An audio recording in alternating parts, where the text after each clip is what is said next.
এবার ওসমান হাদির খুনের সাথে জড়িত থাকায় মির্জা আব্বাসকে দল থেকে বহিষ্কার করলেন তারেক রহমান। এবং সর্বশেষ জানিয়ে দিব, ওসমান হাদির হত্যার নাম প্রকাশ, ভয়াবহ তথ্যভাস, ফেঁসে গেল মির্জা আব্বাস, আটক।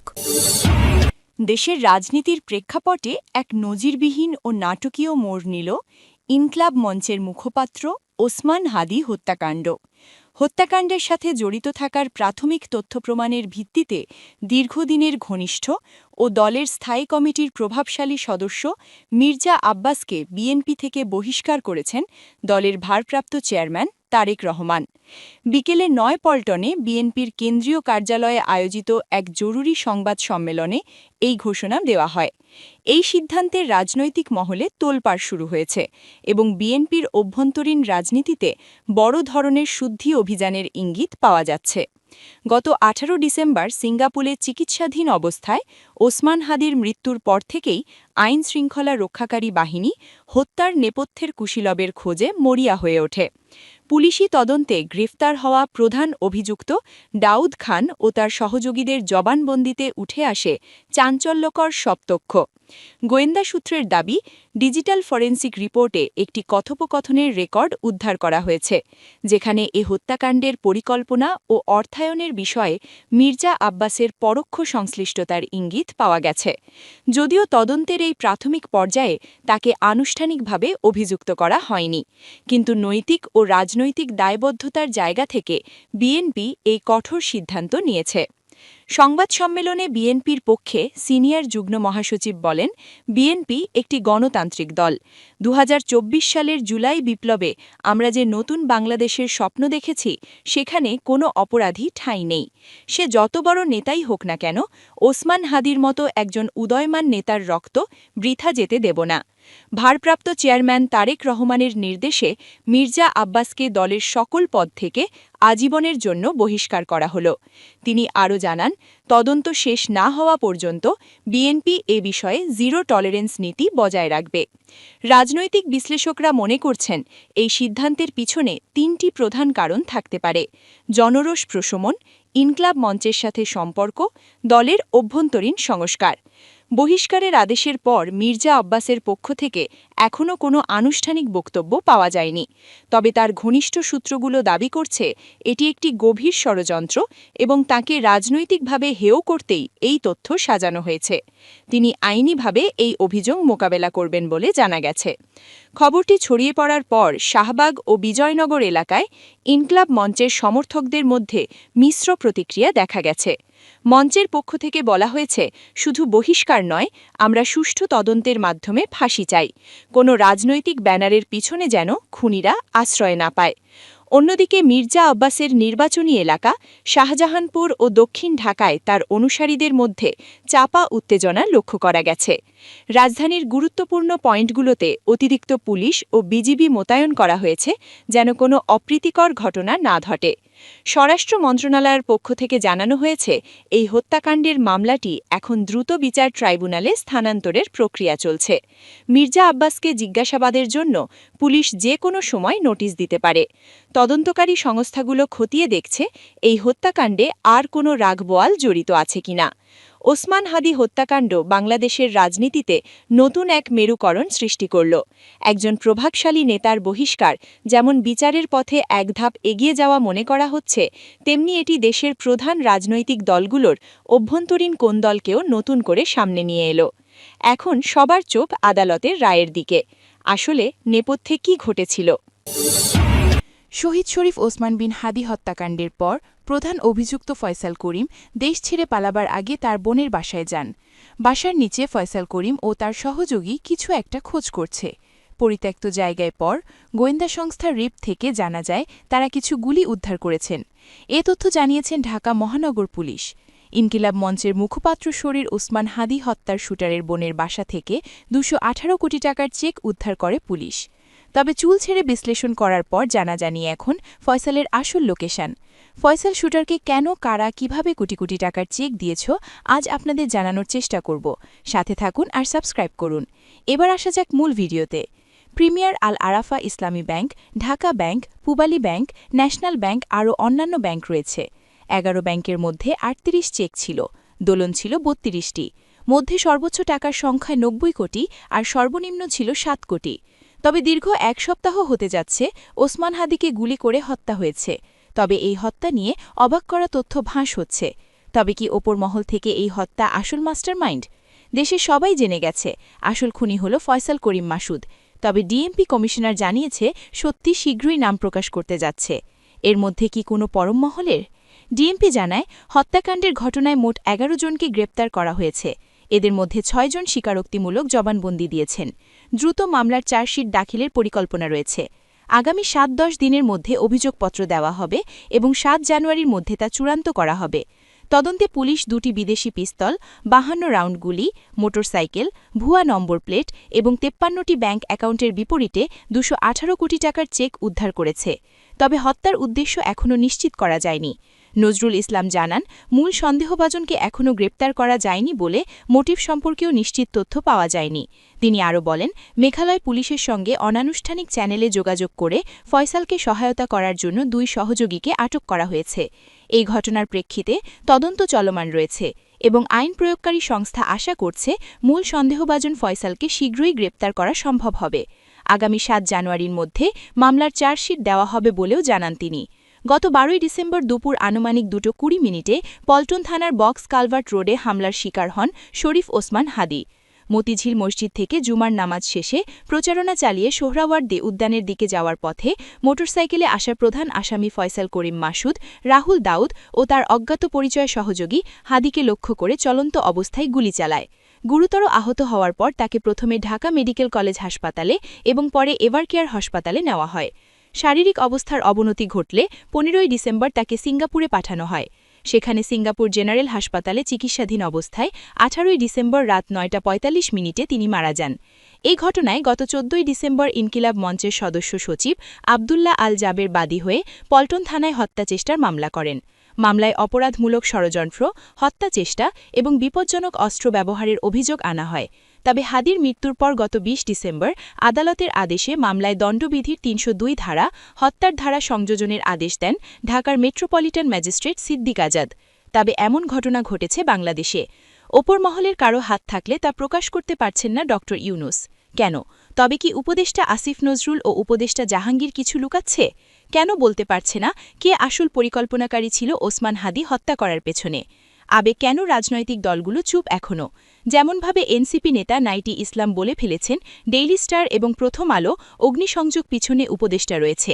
কেন এমনভাবে প্রকাশ হচ্ছে না এখনও ওসমান হাদির প্রধান হত্যার পরিকল্পনাকারী? তবে দেশে কি হতে যাচ্ছে? আদৌ কি ওসমান হাদির হত্যার বিচার হবে? এই পুলিশ জানিয়েছে ওসমান হাদির হত্যাকারীর ফয়সালের শুটারের সহযোগী ২ জন আটক হয়েছে মেঘালয় থেকে ভারত পুলিশ। তবে এই দিকে এনসিপি নেতা আক্তার হোসেন বলেন, হাদি ভাইয়ের খুনের সাথে জড়িতরা দেশের অভ্যন্তরে লুকিয়ে আছে নাকি ভারতে পালিয়ে গেছে সে বিষয়ে আইন শৃঙ্খলা বাহিনী স্পষ্ট কোনো মেসেজ দিতে পারছে না। আমাদের মনে হয় রাষ্ট্রযন্ত্র কিংবা প্রশাসন এ হত্যাকাণ্ডের সাথে জড়িত রয়েছে। কারণ খুনি পরিচিত, যার সবকিছু প্রকাশ্য, তার একার পক্ষে খুন করে পালিয়ে যাওয়া কিংবা লুকিয়ে থাকা সম্ভব নয়। এখানে বড় একটি চক্র কাজ করছে। আমরা তাই দ্রুত সময়ের মধ্যে ওসমান হাদির খুনের পেছনে যে চক্র কাজ করেছে তাদের খুঁজে শাস্তির আয়তায় আনা হোক। তবে এরকম সাহস এনসিপি নেতার মতন কেউ হতে পারে না। কিন্তু তিনি যে ইঙ্গিত দিয়েছেন রাষ্ট্রের প্রশাসনের একসাথে জড়িত, কিন্তু ডাক্তার ইউনূস কেন এখনও চুপ রয়েছে? এ হত্যা হওয়ার পরও কেন প্রকাশ করতে পারছে না? তবে কি চাপ আছে? আরও জানব আমরা। বিভিন্ন স্থানে একাধিক সিসি ক্যামেরার ফুটেজ বিশ্লেষণ করে তথ্য সহকারে জানা গেছে ফয়সাল করিম মাসুদ ওসমান হাদিকে গুলি করেছে। তবে তাকে কোটি টাকা দিয়ে তাকে কে ভাড়া করেছে এখনও পর্যন্ত জানা যায়নি। তবে হাদিকে সরিয়ে দিয়ে কি বার্তা দিচ্ছে? তবে কি বিপ্লবীদের জানান দিচ্ছে যারা বেশি বাড়বে তাদেরকেও হত্যা করবে? তবে এই আরও জানা গেছে জনপ্রিয় ইউটিউবার পিনাকি ভট্টাচার্য বলেন ডিজিএফআই এর সাথে জড়িত আছে এবং ফয়সাল করিম মাসুদকে লুকিয়ে রাখা হয়েছে। তবে এত প্রযুক্তির মাধ্যমে কিভাবে পালিয়ে গেল হত্যাকারী? ওসমান হাদি হত্যাকাণ্ডের ন্যায় বিচার নিশ্চিত করতে সরকার দৃঢ় প্রতিজ্ঞ বলে জানিয়েছেন স্বরাষ্ট্র উপদেষ্টা লেফটেন্যান্ট জেনারেল অবসর জাহাঙ্গীর আলম চৌধুরী। তিনি বলেন, আগামী ১০ দিনের মধ্যেই এ মামলার চার্জশিট দাখিল করা হবে। স্বরাষ্ট্র উপদেষ্টা বলেন, অন্তর্বর্তীকালীন মেয়াদেই হাদি হত্যার বিচার সম্পন্ন করা হবে। তিনি ফ্যাসিবাদী, সন্ত্রাসী ও দুষ্কৃতকারীদের কোনো রাজনৈতিক দলে আশ্রয় না দেওয়ার জন্য সংশ্লিষ্ট সকলের প্রতি আহ্বান জানান। জাহাঙ্গীর আলম চৌধুরী জানান, ইনকিলাব মঞ্চের মুখপাত্র শহীদ শরীফ ওসমান বিন হাদি হত্যার পেছনে মূলে যারা জড়িত তাদের প্রত্যেকের নাম ঠিকানা উন্মোচন করা হবে বলে জানিয়েছেন ডিএমপি কমিশনার শেখ মোহাম্মদ সাজ্জাদ আলী। এ হত্যাকাণ্ডে অনেক টাকা ব্যয় করা হয়েছে উল্লেখ করে ডিএমপি কমিশনার বলেন, আমরা 218 কোটি টাকার সই করা চেক উদ্ধার করেছি। তিনি আরও বলেন, আগামী 10 দিনের মধ্যে অর্থাৎ 7 জানুয়ারির মধ্যে মামলার চার্জশিট দেওয়া হবে। এ সময় তথ্য ও সম্প্রচার পরিবেশ, বন ও জলবায়ু পরিবর্তন এবং পানি সম্পদ মন্ত্রণালয়ের উপদেষ্টা সৈয়দা রিজওয়ানা হাসান ও ডিএমপির ঊর্ধ্বতন কর্মকর্তারা উপস্থিত ছিলেন। হাদি হত্যার বিচার দাবিতে শনিবার দ্বিতীয় দিনের মতো শাহবাগে অবরোধ কর্মসূচি পালন করেছে ইনকিলাব মঞ্চ। এর আগে শুক্রবার ২৬ ডিসেম্বর দুপুরে জুমার নামাজের পর ইনকিলাব মঞ্চ ও জুলাই মঞ্চের নেতাকর্মীসহ সাধারণ শিক্ষার্থী ও জনতা ঢাকা বিশ্ববিদ্যালয় কেন্দ্রীয় মসজিদ থেকে বিক্ষোভ মিছিল নিয়ে শাহবাগ মোড়ে এসে অবস্থান নেন। এরপর অবস্থান কর্মসূচি শুরু হলে অংশ নেন সমাজের বিভিন্ন স্তর ও পেশার মানুষ। ওসমান হাদি গুলি করে হত্যার ঘটনায় আদালতে সাক্ষ্য দিয়েছেন ঘটনার দিন হাদিকে বহনকারী অটোরিকশার চালক মোহাম্মদ কামাল হোসেন ৪৬। মামলার তদন্ত কর্মকর্তার আবেদনের প্রেক্ষিতে ঢাকার মেট্রোপলিটন ম্যাজিস্ট্রেট মোহাম্মদ জামশেদ আহমেদ বৃহস্পতিবার ২৫ ডিসেম্বর তার জবানবন্দি রেকর্ড করেন। আবেদনে বলা হয়েছে, শহীদ শরীফ ওসমান হাদি মোহাম্মদ কামালের অটোরিকশায় করে মতিঝিলের খলিল হোটেল থেকে সোহরাওয়ার্দী উদ্যানের উদ্দেশ্যে যাওয়ার পথে গুলিবিদ্ধ হয়েছিলেন। সাম্প্রতিক সময়ে সামাজিক যোগাযোগ মাধ্যম এবং ইউটিউব ভিত্তিক আলোচনায় একটি চাঞ্চল্যকর দাবি ঘুরে বেড়াচ্ছে। দাবিটি হল, বেগম খালেদা জিয়া নাকি ৩০ ডিসেম্বর নয়, তারও প্রায় ২ সপ্তাহ আগে মারা গেছেন। এমনকি বলা হচ্ছে, যেদিনটাকে এয়ার অ্যাম্বুলেন্সে করে লন্ডনে নেয়ার কথা ছিল সেদিনই তিনি পরলোক ভ্রমণ করেন। এই দাবি নতুন নয়, তবে সম্প্রতি এটি আবার আলোচনায় আসে একজন কন্টেন্ট ক্রিয়েটরের বক্তব্যের মাধ্যমে। তিনি দাবি করেন, রাজনৈতিক কারণে খালেদা জিয়ার মৃত্যুর খবর দেরিতে প্রকাশ করা হয়েছে। তার বক্তব্য অনুযায়ী ছেলে তারেক রহমান দেশে ফেরার পরই নাকি এই খবর জানানো হয়। এই বক্তব্য সামনে আসার পর থেকেই বিষয়টি নিয়ে শুরু হয় নতুন করে আলোচনা, বিতর্ক আর প্রশ্ন। অনেকের প্রশ্ন, তারেক রহমান দেশে ফেরার আগেই যদি এই খবর প্রকাশ পেত তাহলে কি সেটি বিএনপি বা তারেক রহমানের জন্য রাজনৈতিকভাবে বিব্রতকর হতো? আসন্ন নির্বাচনেও কি এর নেতিবাচক প্রভাব পড়তে পারত? এই ধরনের প্রশ্ন থেকেই জন্ম নেয় নানা গুঞ্জন। আর এই গুঞ্জনের পেছনে যে বিষয়টি সবচেয়ে বেশি কাজ করেছে তা হল দীর্ঘদিনের রাজনৈতিক অবিশ্বাস এবং তথ্যের অস্পষ্টতা। খালেদা জিয়ার শারীরিক অবস্থা নিয়ে অতীতেও যখনই কোনো খবর প্রকাশ পেয়েছে তখনই একটি অংশ থেকে বলা হয়েছে সত্য পুরোটা বলা হচ্ছে না। কখনো বলা হয়েছে তথ্য গোপন করা হচ্ছে, কখনো বলা হয়েছে অবস্থা আসলে আরও খারাপ। এই ধারাবাহিক সন্দেহের মধ্যেই কিছু চরম গুঞ্জন ছড়িয়ে পড়ে। খালেদা জিয়ার মৃত্যু নাকি আরও আগেই হয়েছে, আর রাজনৈতিক কৌশলের অংশ হিসেবেই তা প্রকাশ করা হয়নি। কিন্তু বাস্তবতার নিরিখে বিষয়টি বিশ্লেষণ করলে ভিন্ন একটি চিত্র সামনে আসে। বর্তমান সময়টি তথ্য প্রযুক্তির অবাধ প্রবাহের যুগ। এখানে একটি ছোট ঘটনা মুহূর্তেই সামাজিক মাধ্যমে ছড়িয়ে পড়ে। সেখানে একজন জাতীয় নেত্রীর মৃত্যু কয়েকদিন বা কয়েক সপ্তাহ গোপন রাখা, এটা কি আদৌ বাস্তবসম্মত? যেখানে খালেদা জিয়া চিকিৎসাধীন ছিলেন সেই এভারকেয়ার হাসপাতাল কিংবা তার বাসভবন ফিরোজায় সেখানে শত শত মানুষের যাতায়াত ছিল। চিকিৎসক, নার্স, হাসপাতালের স্টাফ, নিরাপত্তা কর্মী এবং বিভিন্ন সংস্থার নজরদারি। এই পরিবেশে এমন একটি ঘটনা ঘটলে তা কয়েক মিনিটের মধ্যেই জানাজানি হওয়ার কথা। এই বাস্তবতায় অনেক বিশ্লেষক মনে করেন এই রহস্য বা সন্দেহের পেছনে বাস্তবতার চেয়ে রাজনৈতিক মনস্তাত্ত্বিক লড়াইয়ের ভূমিকা বেশি। এখানে চিকিৎসার দিকটিও গুরুত্বপূর্ণ। ২০২৫ সালের ২৩ নভেম্বর খালেদা জিয়াকে এভারকেয়ার হাসপাতালে ভর্তি করা হয়। ভর্তির পর তার শারীরিক অবস্থার দ্রুত অবনতি ঘটে। প্রথমে কেবিন, এরপর সিসিইউ এবং পরে আইসিইউতে স্থানান্তর করা হয় তাকে। তার চিকিৎসার জন্য দেশি এবং বিদেশি চিকিৎসকদের সমন্বয়ে একটি মেডিকেল বোর্ড গঠন করা হয়। এই বোর্ডে তার পুত্রবধূ চিকিৎসক জুবাইদা রহমানও যুক্ত ছিলেন। চিকিৎসার অংশ হিসেবে দীর্ঘদিন তাকে রক্তচাপ নিয়ন্ত্রণে রাখতে ওষুধ দিতে হয়েছে। ডায়ালিসিস চলছিল। প্রায় ৩০ ব্যাগের বেশি রক্ত দিতে হয়েছে বলে জানা যায়। নিয়মিত পরীক্ষা নিরীক্ষা চলছিল। নার্স এবং প্যারামেডিক্যাল স্টাফরা এই সময়ে অত্যন্ত নিষ্ঠার সঙ্গে দায়িত্ব পালন করেছেন এমন কথাও বিভিন্ন সূত্রে উঠে এসেছে। এই অবস্থায় বিএনপির পক্ষ থেকে উন্নত চিকিৎসার জন্য বিদেশে নেয়ার দাবি জানানো হলেও চিকিৎসকদের মতে খালেদা জিয়ার শারীরিক অবস্থা আকাশপথে ভ্রমণের জন্য উপযোগী ছিল না। যখন লিভার সিরোসিস, হৃদরোগ এবং কিডনি জটিলতা একসঙ্গে চরম পর্যায়ে পৌঁছে যায় তখন রোগীর রক্তচাপ এবং হিমোগ্লোবিন স্থিতিশীল রাখা কঠিন হয়ে পড়ে। চিকিৎসকদের মতে দীর্ঘ বিমান ভ্রমণে বাতাসের চাপের পরিবর্তন এবং অক্সিজেনের তারতম্য মাল্টি অর্গ্যান ফেলিয়ার কিংবা কার্ডিয়াক অ্যারেস্টের ঝুঁকি বহুগুণ বাড়িয়ে দেয়। বিশেষ করে যখন অভ্যন্তরীণ রক্তক্ষরণ বা সেপটিক শকের আশঙ্কা থাকে তখন মাঝ আকাশে জীবনহানির ঝুঁকি থাকায় স্থানান্তরের অনুমতি দেয়া হয় না। এই কারণেই দেশেই তার চিকিৎসা চালিয়ে যাওয়ার সিদ্ধান্ত নেওয়া হয়েছিল, এমনটাই চিকিৎসা বিশ্লেষকদের বক্তব্য। খালেদা জিয়া দীর্ঘদিন ধরে হৃদরোগ, ডায়াবেটিস, আর্থ্রাইটিস, লিভার সিরোসিস ও কিডনি জটিলতায় ভুগছিলেন। 2018 সালে কারাবন্দী যাওয়ার আগে তিনি নিয়মিত চিকিৎসাধীন ছিলেন, কিন্তু কারাবন্দী অবস্থায় সেই চিকিৎসার ধারাবাহিকতা ব্যাহত হয় এমন অভিযোগও রয়েছে। 2024 সালের রাজনৈতিক পরিবর্তনের পর তার মুক্তি ও চিকিৎসার সুযোগ তৈরি হয়, তবে অনেকের মতে চিকিৎসা শুরু হতে দেরি হয়ে গেছে। 2021 সালে করোনা আক্রান্ত হওয়ার পর তার শারীরিক জটিলতা আরও বেড়ে যায়। বুকের মধ্যে পানি জমা, শ্বাসকষ্ট, অক্সিজেন স্যাচুরেশন কমে যাওয়া এই সব সমস্যার কারণে দীর্ঘদিন হাসপাতালে থাকতে হয় তাকে। এই দীর্ঘ চিকিৎসা ইতিহাসের প্রেক্ষাপটে প্রশ্ন আসে, এমন একজন গুরুতর অসুস্থ নেত্রীর মৃত্যু কি রাজনৈতিকভাবে গোপন রাখা আদৌ যুক্তিসঙ্গত? রাজনৈতিক বিশ্লেষকদের মতে বিএনপির মতো একটি বড় দলের জন্য নেত্রীর মৃত্যু গোপন করা আত্মঘাতী সিদ্ধান্ত হতে পারে, কারণ পরবর্তীতে যদি তা প্রমাণিত হয় তাহলে তৃণমূল পর্যায়ে যে আস্থার সংকট তৈরি হবে তা সামাল দেওয়া প্রায় অসম্ভব।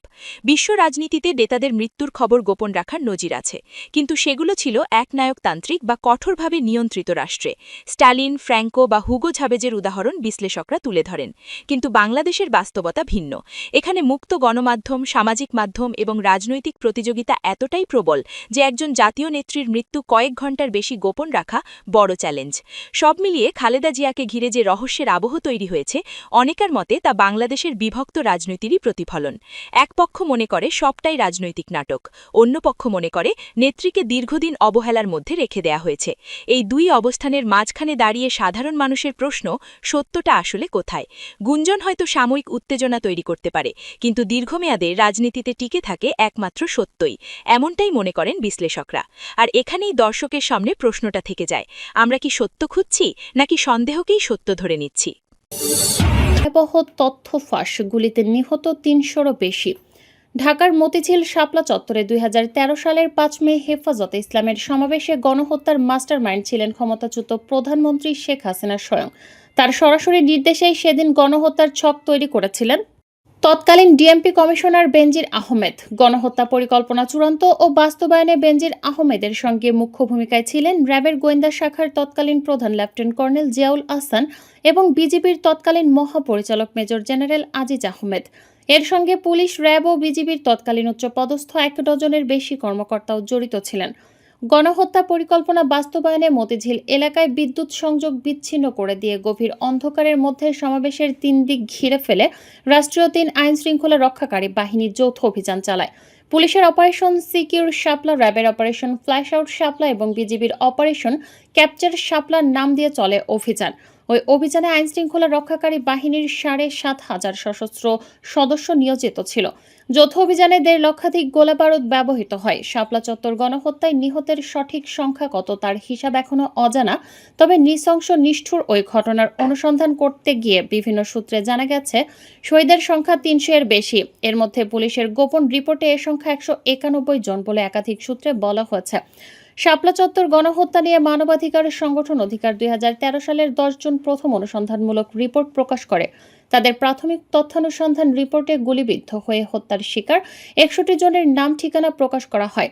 আর আঞ্জুমানে মুফিদুল ইসলামের বেওয়ারিশ লাশ দাফনের রেকর্ড থেকে জানা যায় 2013 সালের মে মাসে অস্বাভাবিক 367টি বেওয়ারিশ লাশ দাফন করা হয়, যা প্রতি মাসে গড় বেওয়ারিশ লাশ দাফনের 4 গুণ বেশি ছিল।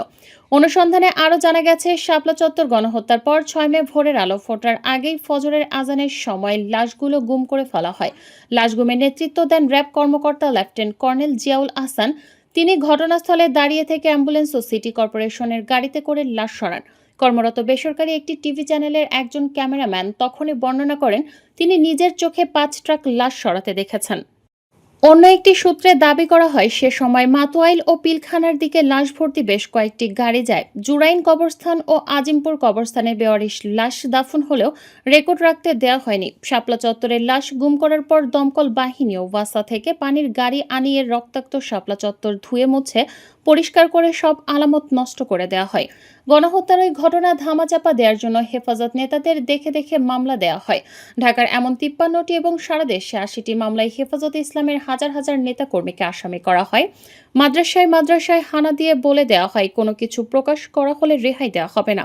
আইন শৃঙ্খলা রক্ষাকারী বাহিনী, আলেম ওলামা ও মাদ্রাসার ছাত্রদের সম্পূর্ণ চুপ থাকতেও হুকুম দেয়। শাপলা চত্বরে ২০১৩ সালের ৫ মে রাতটি ছিল রাষ্ট্রীয় বাহিনী কর্তৃক নৃশংস হত্যাযজ্ঞের এক ভয়ঙ্কর রাত।